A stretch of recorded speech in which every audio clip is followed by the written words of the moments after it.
Hi, I am Sophia. Welcome to True Payback, where story hits different. Hit subscribe, let's dive in. I bought the house when I was 26. A modest two-story colonial in a quiet suburb outside Washington, D.C. Nothing flashy. Nothing that screamed success. Just a normal house on a normal street where neighbors waved and kids rode bikes. My parents hated it. "This is what you're wasting your money on?" Mom had said during her first visit, running her finger along the kitchen counter like she was checking for dust. "A fixer-upper in the middle of nowhere? It's 20 minutes from the city," I'd replied. "It's embarrassing," Dad had added. "Your sister bought a condo in Manhattan. Your brother has that beautiful townhouse in Boston. And you're here, doing whatever it is you do. Whatever it is I do." That phrase became their favorite dismissal. They knew I worked for the government. They knew I had something to do with technology and security. But because I couldn't discuss the details, because everything about my work required classification clearance that they didn't have, they'd decided I must be doing something menial. Probably IT support, Mom had told relatives at Thanksgiving 3 years ago. Fixing computers and things. Entry-level forever, Dad had agreed with a smirk. My sister Jennifer had laughed the hardest. She worked in marketing for a pharmaceutical company, making good money, living in her expensive Manhattan apartment that our parents had helped furnish. "At least I can talk about my job," she'd said. "Secret government work just sounds like you're embarrassed about being a glorified tech support person." I'd said nothing. Just kept eating my turkey. The truth was more complicated than they could imagine. And infinitely more sensitive. I was a senior systems architect for the Department of Defense, specializing in cybersecurity infrastructure for classified communications networks. My security clearance was top secret/SCI with special compartmented access. The contracts I managed were worth hundreds of millions of dollars. The systems I designed protected some of the most sensitive intelligence operations in the country. And my house, my neglected fixer-upper, had been specially designated as a secure remote workspace under federal protection. The basement wasn't a basement. It was a SCIF, a sensitive compartmented information facility. Reinforced walls, electronic countermeasures, secure communications equipment, biometric access controls. I worked from home 3 days a week, managing classified projects that couldn't be discussed outside that space. The property deed had special federal annotations. The house was listed with Homeland Security's Infrastructure Protection Division. The security system wasn't from ADT. It was contracted through the same firm that protected diplomatic residences. But I couldn't tell my family any of that, so they assumed I was failing. "Still in that little house," Mom would say at every family gathering. "Still doing whatever you do. Have you thought about going back to school?" Dad would ask. "Getting an MBA? Something that could actually advance your career?" Jennifer would just shake her head sadly as if my life was a tragedy she had to witness. My brother Marcus was kinder, but even he seemed puzzled. "I just don't understand why you're so secretive about everything," he'd said once.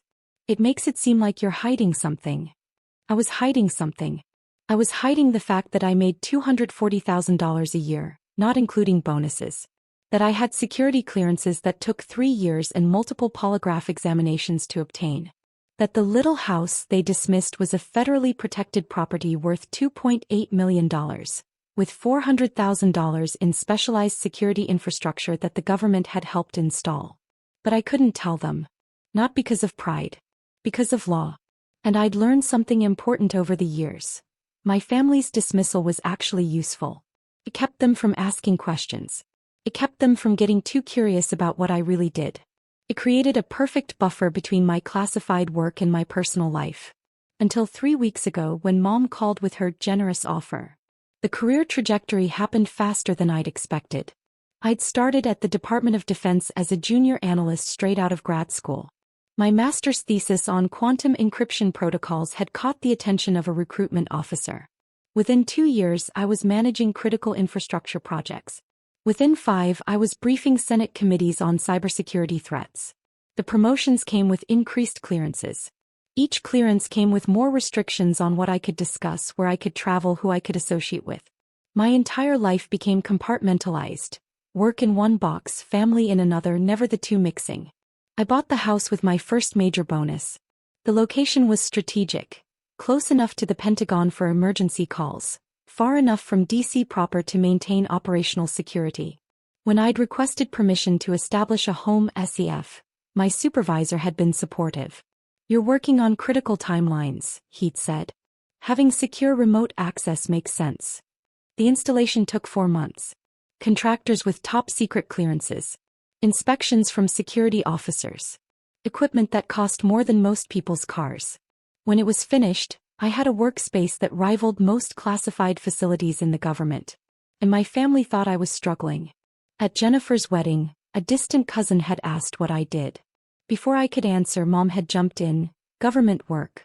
Very basic. She can't really talk about it because there's not much to say." The cousin had nodded sympathetically. "Well, job security is important." I'd sipped my champagne and said nothing. The irony was that I'd been briefing the Secretary of Defense that same week on vulnerabilities in satellite communication systems.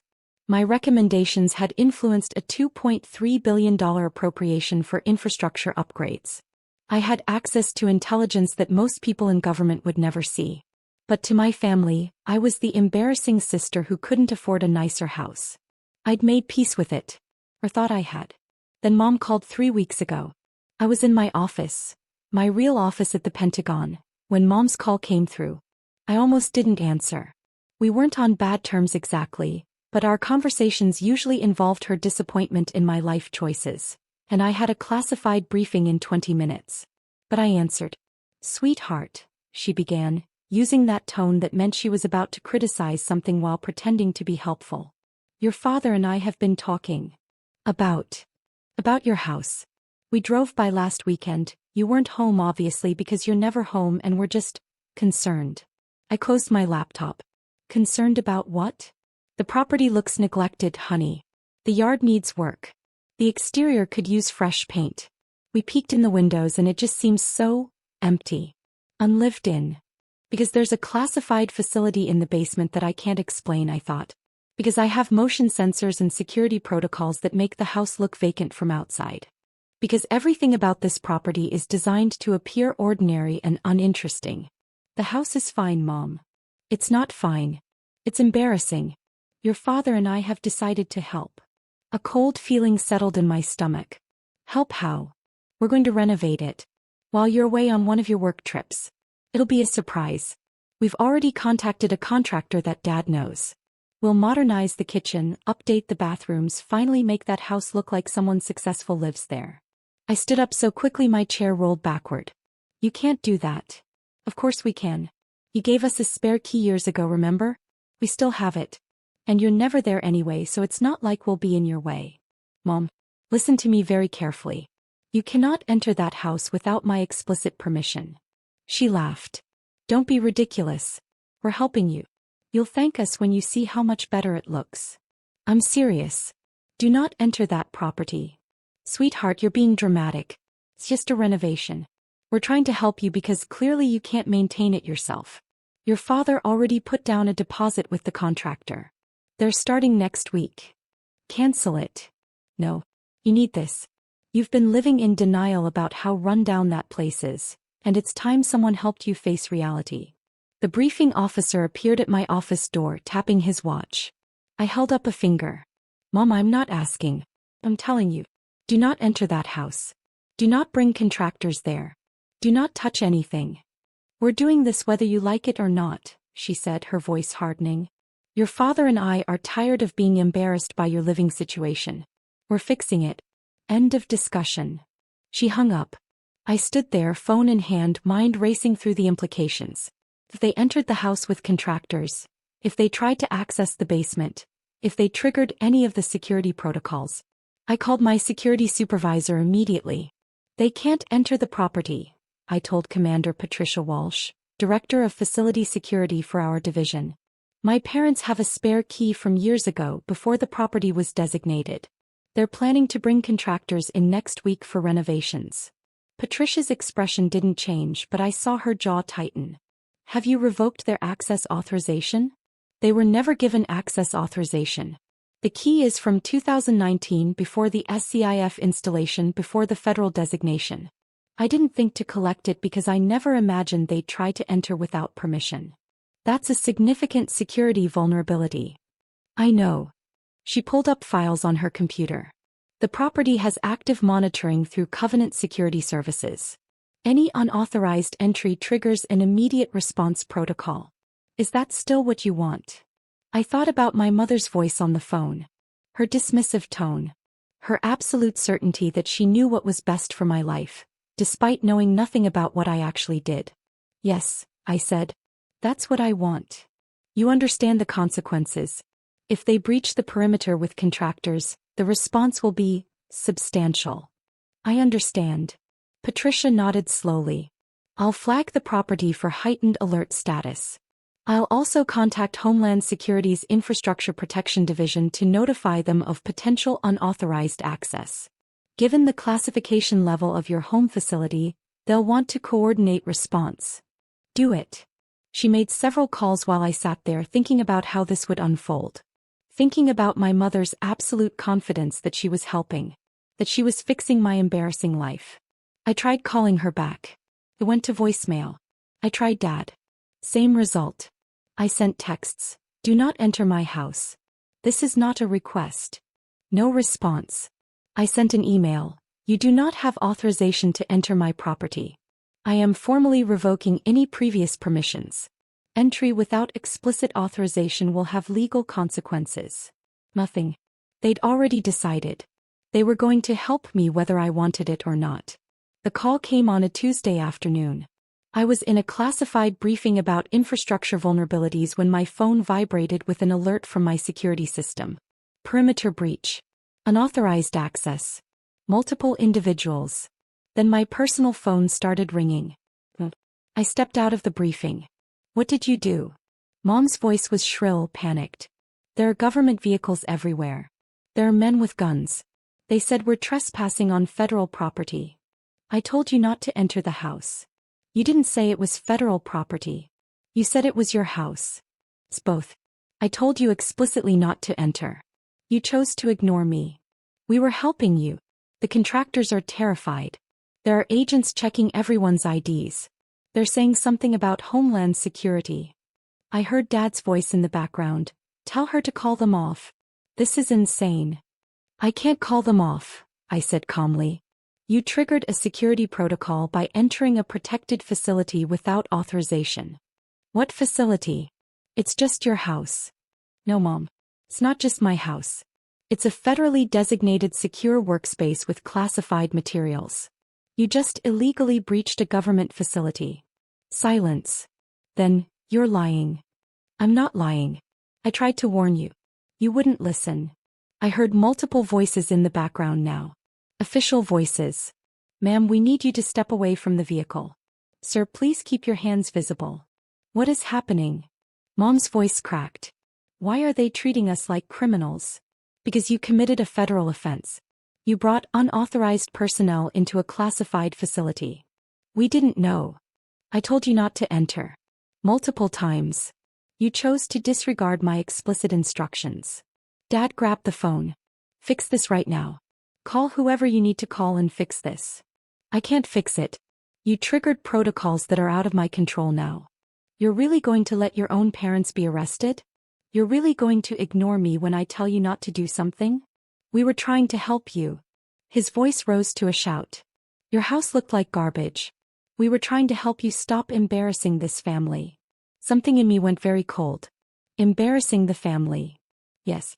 Living in that rundown house, being so secretive about your work, never having anything to show for your life. I have plenty to show for my life. You've just decided it's not worth acknowledging. Then show us. Stop being so mysterious about everything. I can't show you. My work is classified. The house is classified. Everything about my career requires security clearances that you don't have and can't get. I heard a new voice in the background. Professional. Come. Ma'am, I'm Agent Morrison with Homeland Security's Federal Protective Service. We need to speak with the property owner. That's my daughter, Mom said. She's on the phone. Tell her this is a misunderstanding. May I speak with her, please? I heard the phone change hands. Ms. Richardson, this is Agent Morrison. We have a situation here that needs your authorization to resolve. What's the status? We have 2 individuals, your parents, I understand, and 3 contractors who entered your property using a key. They claim they were planning renovations. Our response team arrived within 7 minutes of the perimeter breach. No one has accessed the secured spaces, but they did attempt to enter through the main door before our team arrived. What are my options? You can press federal trespassing charges, which, given the classification level of this facility, carry significant penalties. Or you can authorize us to process them as unauthorized visitors who made a mistake, which would result in formal warnings and permanent bans from the property. I thought about my mother's voice. Her absolute certainty that she was helping. Her complete disbelief that my life could be anything other than what she'd decided it was. Process them as unauthorized visitors, I said. But I want formal documentation. And I want the property locks changed immediately. Understood. Would you like to speak with them? Put my mother back on. Pause. Then Mom's voice, smaller now. They're saying you won't press charges. I'm not pressing charges. But you're being formally banned from my property. You'll sign documentation acknowledging that you attempted to access a federal facility without authorization. Any future attempts will result in immediate arrest. I don't understand any of this. I know you don't. That's the problem. What are you? What do you actually do? I looked at the classified briefing materials on my desk. Thought about the projects I managed, the systems I designed, the security clearances that took years to obtain. I'm a senior systems architect for the Department of Defense.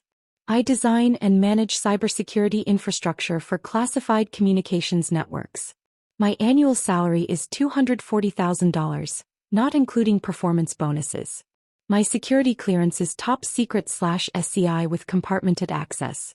The house you thought was rundown and embarrassing is a federally protected property designated as a secure remote workspace, worth $2.8 million with specialized security infrastructure.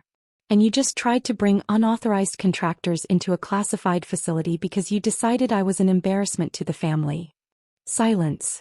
The agents will process your paperwork, I continued. You'll be escorted off the property. The locks will be changed. You won't be able to access the house again. Ever. Sweetheart. I told you not to enter. I explicitly told you not to do this. You chose to ignore me because you've spent years deciding that nothing I do matters. That my work isn't real. That my life is something to be ashamed of. We didn't know. You didn't want to know. That's different. I heard Dad's voice again. Let me talk to her. No, Mom said quietly. She's right. Pause. Then Dad took the phone anyway. You're really going to do this? Over a misunderstanding. It's not a misunderstanding, Dad. It's a pattern. You've spent 5 years dismissing everything about my career because I couldn't give you details to brag about at family gatherings. You decided I was a failure because my success doesn't look like what you expected. And when I explicitly told you not to do something, you ignored me because you've never actually respected my judgment. That's not fair. It's completely fair. How many times have you introduced me as your daughter who does something with computers for the government? How many times has Mom told people I'm in entry-level work? How many family events have you made comments about my little house and my mysterious job, like they're things to be embarrassed about? He said nothing. The agents have paperwork for you to sign, I said. Sign it. Leave the property. Don't come back. I hung up. Agent Morrison called me back 20 minutes later. Your parents and the contractors have been processed and escorted off the property, he said. The contractors are being questioned separately about how they were hired to work on a federal property without authorization. Your parents have signed acknowledgement forms and are banned from the premises. Thank you. For what it's worth, your mother was crying by the end. She kept saying she didn't know, she didn't understand. She didn't want to understand, I said. That's different. True enough. We're arranging for emergency lock changes. You'll have new codes by tonight. I'm also recommending additional signage at the property perimeter indicating federal protection status. That works. He paused. How long have they not known what you do? 5 years. 5 years of thinking you were, what? A failure. Something like that. That's rough. It's fine. I learned a long time ago that some people won't believe in your success unless it looks exactly like they expected. After we hung up, I sat in my office staring at my phone. 3 missed calls from Jennifer. 5 texts. Jennifer, Mom is hysterical. What did you do? Jennifer, she's saying you had them arrested? For helping you. Jennifer, Dad says there were federal agents. This is insane. Jennifer, you need to call them and apologize. This is family. Jennifer, I can't believe you're doing this over nothing. I didn't respond. Marcus called. I answered. What happened? He asked. Mom called me crying. Something about Homeland security. I explained. The whole story. The classification requirements, the federal designation, the warnings I'd given, their decision to ignore me. Marcus was quiet for a long time. I didn't know, he finally said. I know. I couldn't tell you. But they've been telling everyone you were struggling. That you were stuck in some low-level job. I know. And you just let them? What was I supposed to do? Violate classification protocols to prove myself? Compromise national security so Mom could brag to her friends? No, but 5 years, sis. 5 years, I agreed. That's messed up. Yeah. Are you pressing charges? No. But they can't come to the property again. Ever. They're going to see that as you choosing your job over family. I'm choosing my legal obligations and my boundaries over their need to control something they don't understand. That's different. He sighed.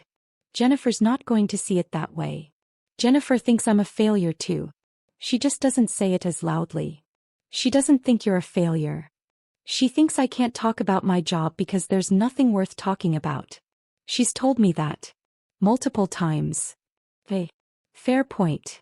Tell Mom and Dad that I'm not changing my mind. They violated federal property. They ignored explicit warnings. They face the consequences. They're going to be devastated. They were already devastated by having a daughter who didn't meet their expectations. This is just making it official. 3 weeks later, I received an email from Commander Walsh. The property security review has been completed. Homeland Security has upgraded your designation to enhanced protection status given the breach attempt. Additional monitoring has been installed. Also, the Secretary's office requested a briefing on the incident as a case study in insider threat vulnerabilities. Your handling of the situation is being cited as exemplary protocol adherence. I stared at that last sentence for a long time. Exemplary protocol adherence. My parents would never understand that phrase. They'd never understand that their helpful renovation plan had become a training example in security procedures. That their dismissal of my career had led to them being used as a cautionary tale in federal protection protocols. Marcus called that evening. Mom wants to apologize, he said. Okay. Are you going to accept it? That depends on what she's apologizing for. If she's apologizing for entering the house, that's not enough. If she's apologizing for 5 years of dismissing my entire career and life, we might have something to talk about. She's struggling with the fact that she didn't know. She didn't want to know, Marcus. Every time I tried to explain that my work was classified, she turned it into a joke. Every time I said I couldn't discuss details, she decided that meant there were no details worth discussing. I know. Do you? Because Jennifer is still sending me texts about how I'm tearing the family apart over nothing. Over pride and stubbornness. She still thinks this is about me being difficult. Jennifer doesn't understand classification requirements. Jennifer doesn't want to understand. None of them do. They want me to be what they decided I should be, struggling, failing, embarrassing. Because that fit their narrative better than the truth. What is the truth? I thought about how to answer that. About the projects I managed, the systems I designed, the briefings I gave to people whose names most Americans would recognize. About the responsibility I carried every day, the secrets I protected, the infrastructure I built. The truth is that I've been doing meaningful work that matters to national security for 5 years, I said. And my family decided that because they couldn't brag about it at parties, it must not be real. That's the truth. Marcus was quiet. If Mom wants to apologize, I continued, tell her I'll listen. But I'm not pretending the last 5 years didn't happen. I'm not pretending that her disrespect for my work and my life was just a misunderstanding. She made choices. They had consequences. Fair enough. How's Dad handling it? He's angry. He thinks you're being vindictive. Of course he does. He's telling people you had them arrested. I didn't have them arrested. I had them processed for unauthorized entry to federal property, which they absolutely did commit. They're making themselves the victims. They feel like victims. They're not. They're people who faced consequences for ignoring boundaries and disrespecting someone they claim to care about. That's different. I hung up and sat in my newly secured house, in my federally protected workspace, surrounded by the evidence of success that my family had refused to acknowledge. My phone buzzed. An email from Jennifer. You've always been difficult. Mom and Dad were trying to help you and you turned it into this federal case because you can't handle anyone caring about you. You're going to end up alone in that house and then you'll realize how much you lost for nothing. I deleted it without responding. Then I opened my secure system and got back to work on the infrastructure project that would protect satellite communications for the next generation of intelligence operations. The project that mattered. The work that had always mattered. Some people would never see it. And that was their loss, not mine.